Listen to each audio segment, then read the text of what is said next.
welcome back to my channel. Welcome back to this week's video. So today I actually decided to film this Q&A because there's a lot of DMs that I receive of people asking me questions relating to YouTube. So instead of me answering everybody one by one, I realized that why not just combine some of the frequently asked questions and just do a bit of a Q&A. So I really do hope that most of the questions will be covered. But if you feel that your own specific question is not covered, you can still ask it in the DMs, or you can comment here in the comment section. But I do think that sometime soon I'm gonna actually do a Q&A on Instagram. So if you're not following me on Instagram, please do, because I will do a full-on Q&A where I will be answering most of the questions. By the way, can I just say that I thank you all so much for helping me reach 9,000 subscribers. When I woke up yesterday, I was on 9,000. So thank you so much. So I don't know, should I already start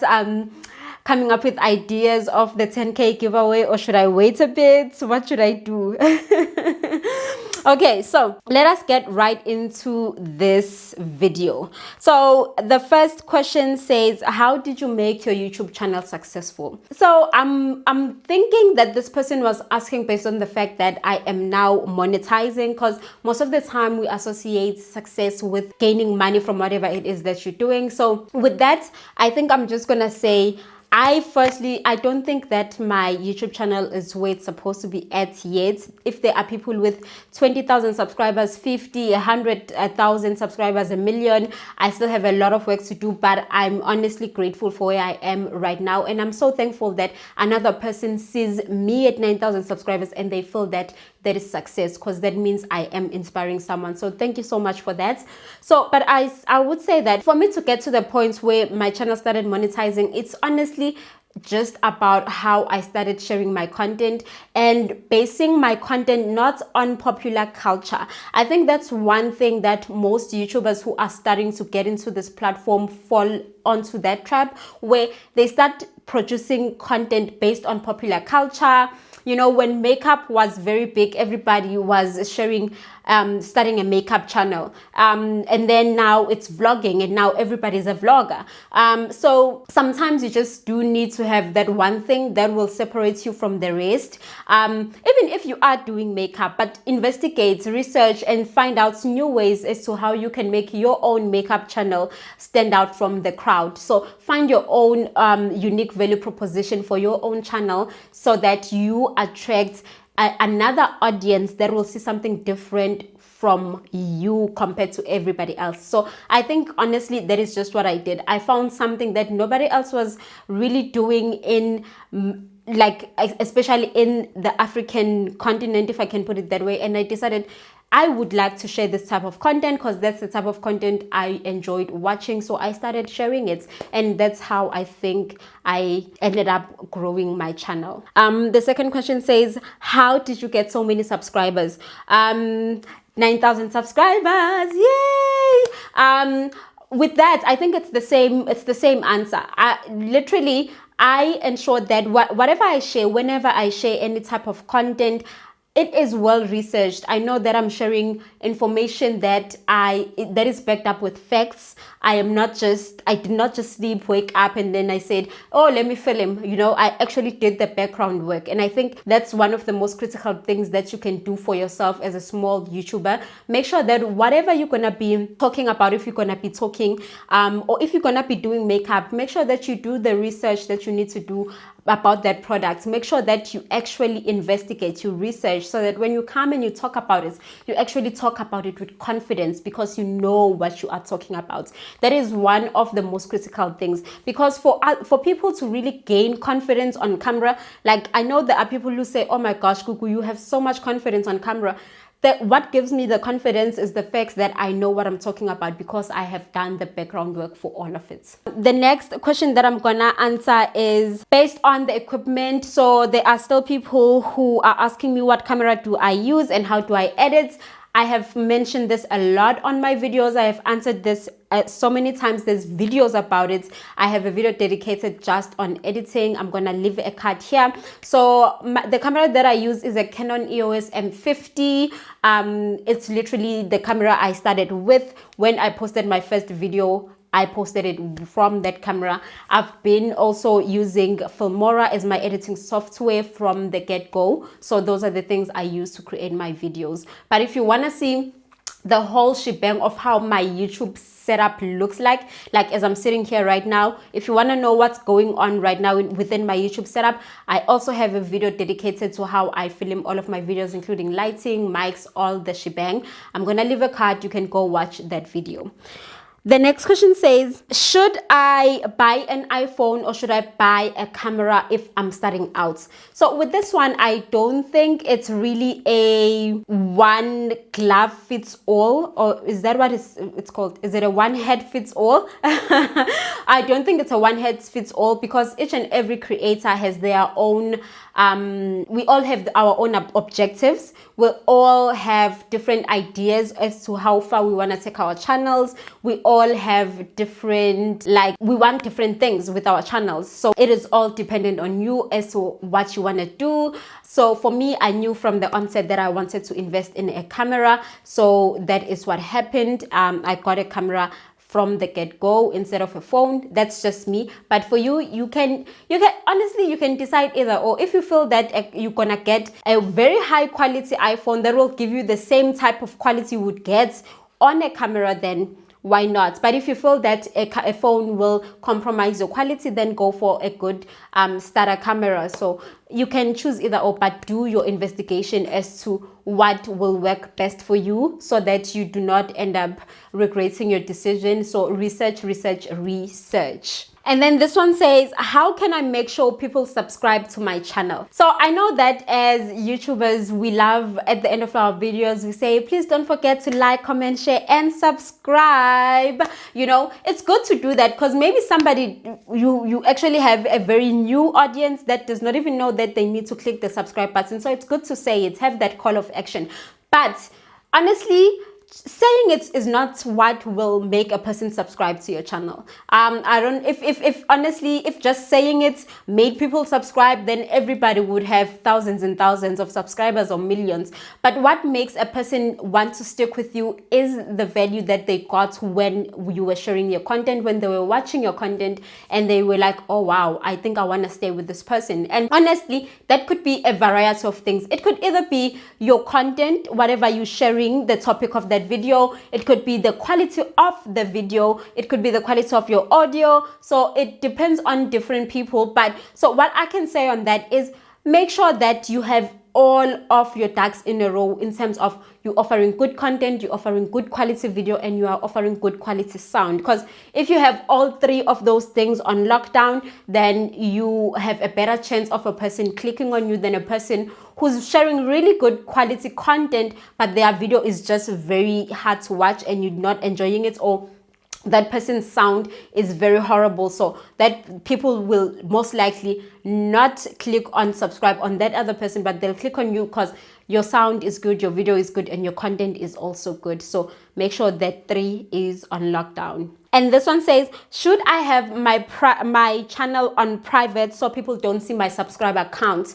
So I have touched on this one before in one of my videos, but of course you can have your own opinion about it. For me, I did say that this, I do not, whenever I come onto someone's channel and I see that they have their content, that they have their subscriber counts on private, I honestly don't even bother. I click back out, I leave, because I don't understand why you must hide how many subscribers you have, you know. So people who don't embrace their journey, for me, it's a total 10 off. And on the comment section on that particular video, there was a lot of people who actually shared the same sentiments as me, and they said, I also just click out when I see a person hiding their subscriber accounts, because we honestly just don't get it. We're like, why are you doing that? But there was one guy who was like, oh, it works for me. So if you feel that it works for you, then go ahead. I'm not gonna say stop if you feel it works for you, but I honestly would not recommend that you go that route.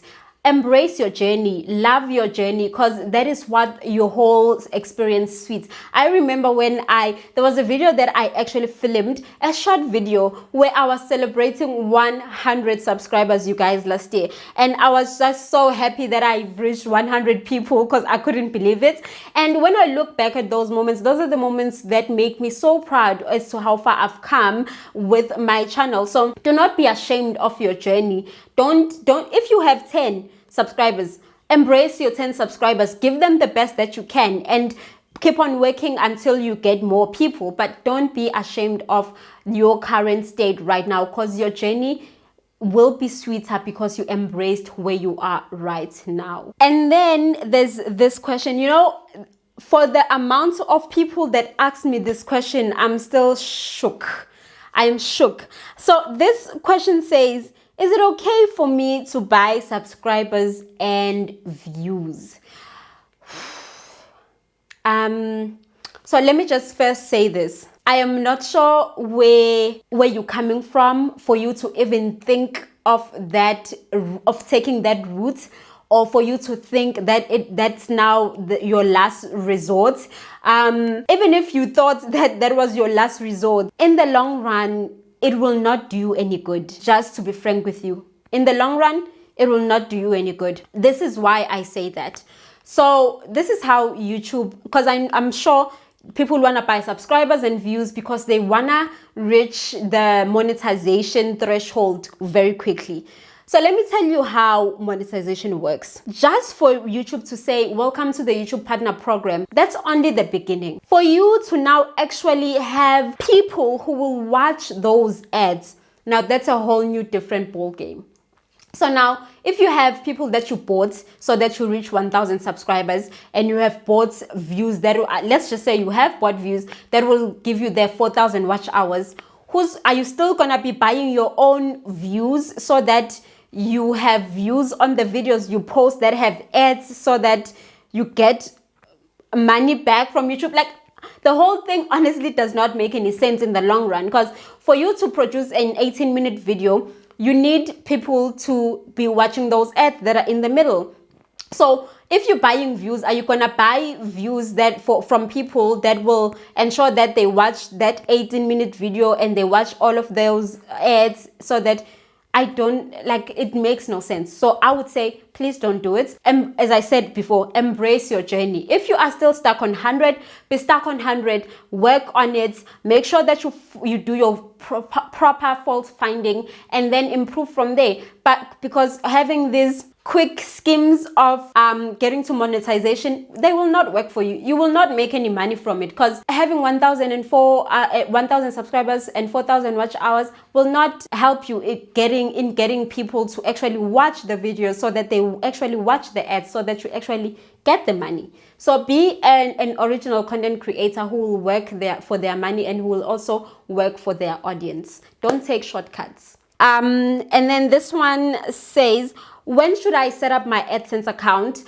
So with Adsense account, you can set it up anytime. Honestly, you can just do it whenever. For me, I did it, I think immediately after I posted my first video. Tepo was like, let's just set it up, and we set it up from that day. So you can set it up whenever, honestly. Or if you feel that you are now nearing to being monetized, you can set it up then, whenever you deem fit for you. And then this one says, does YouTube deliver the pin to my home address? Yes, it will. So when you are setting up your Adsense account and you need to put in that delivery address there, that's so that when you actually hit the monetization status, YouTube is able to send you the pin that you require, and then from that pin, they can only send you that pin once you have given them the correct address to send the pin to, and then you can take that pin and then you put it on to confirm that you are the real person that they need to send the money to and all of that, and then only then can you move money from your Adsense account into your bank account. So ensure that you give them the correct address. But one tip that I can give you is I remember when I started YouTube, we were not living at our current residence. We're living somewhere else. So when we moved, I actually forgot that I need to change my address. And so when I finally got monetized, and then I remembered that, oh my gosh, they still have the last address that I lived at. So I had to quickly change my address, and that led to a prolonged process of where I could get my PIN, and it took a long time. I almost actually reached the 3 months that it takes for them to stop monetizing if you have not confirmed that you have received the PIN. So YouTube does have that policy. So they give you after you get monetized, they send the PIN, and then they give you 3 months for you to actually put the PIN and confirm that you are real, you are human, and they're sending the money to the right person. If the 3 months lapses, then they stop monetizing until you get the PIN and you input it, and then your channel, I think you have to apply for monetization status again, and then you can start monetizing again. And the final question is from a person who was asking me, why did they get less amounts of revenue while they had more views than me in a particular month? I have touched on this on many of my other videos. So for YouTube to determine how much you get paid, there's something called a CPM, cost per mil, or cost per 1,000 views, that differs with every content creator based on a number of things. Some of the things that they base it on is what type of content are you creating, where are you based, how many ads are within your video, because with longer videos, which let's just say greater than 8 to 10 minutes, if they are more than that, you can actually add ads in the middle of your video. So there's more ads playing, that means there's more money that you can generate. But if you have a video that is less than 8 minutes long, you can only have an ad playing in the beginning and an ad at the end, and that's it. You can't have any middle. So with that person, you can get less money compared to a person with and numerous ads within their video. So there's a whole lot of things that will determine how much you get paid from YouTube. And with you as well as that particular creator, the money is not really ever the same. Like you don't just say, I know that from YouTube I make 5,000 rands every month. Like there's gonna be fluctuations based on a whole lot of things. So this is where I'm gonna end today's video, guys. And for the shout out today, the shout outs goes to Kevin Mahatma and Emmy and Gabs' channel. So thank you so much, guys, for watching my videos. I appreciate you, and I really do hope that your own channels do well. So if you can check them out, please do. So this is where I'm gonna leave the video, guys. I will see you guys on the next one. Please do not forget to comment if you have any recommendations as to what the 10K giveaway should be. Just put them down in the comment section and let's have a conversation about that. I'll see you guys on the next one. Mwah. Bye, guys. Wow.